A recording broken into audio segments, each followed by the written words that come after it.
A gente vai conversar um pouco agora sobre uma parte da física muito curiosa, que diz respeito aos fluidos. Isto mesmo, ao ar, aos líquidos.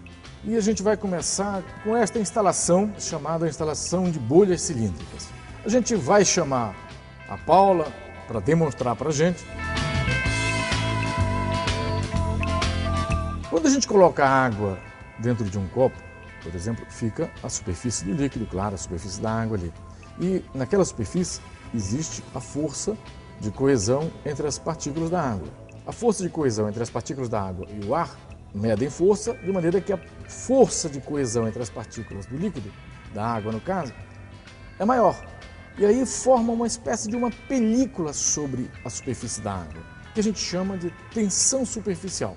A tensão superficial da água atrapalha a brincadeira. Por isso que você não consegue fazer bolhas só com água.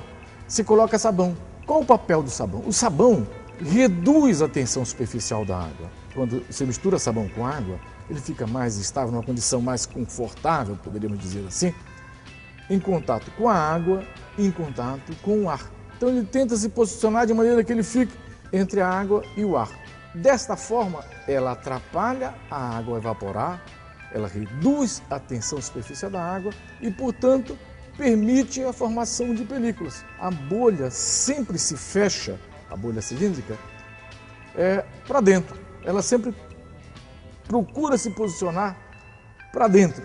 É porque a película é elástica e ela tende sempre a ocupar a menor área. Nessa outra instalação aqui, a gente vai explorar um pouquinho uma película plana. A cor que a gente vê, ela é resultado de um fenômeno chamado interferência construtiva. Incide na película, uma parte da luz reflete. Outra parte da luz penetra na película e passa. Uma parte dessa luz que passa pela primeira superfície da película não consegue passar pela segunda e reflete.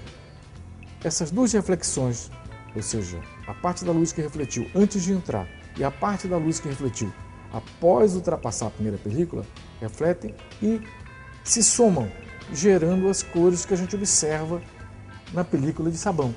Por que fica esse colorido diferente, verde, laranja? Porque a película de sabão não fica com a mesma espessura ao longo dela. O colorido que a gente vê na pena de um pavão ou de um pato mesmo, aquilo que a gente chama de furta-cor, também é resultado disso.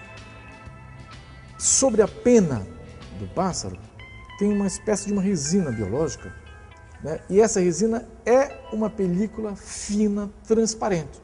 Então a luz do sol incide e dependendo da posição que a gente esteja, a gente observa uma cor diferente.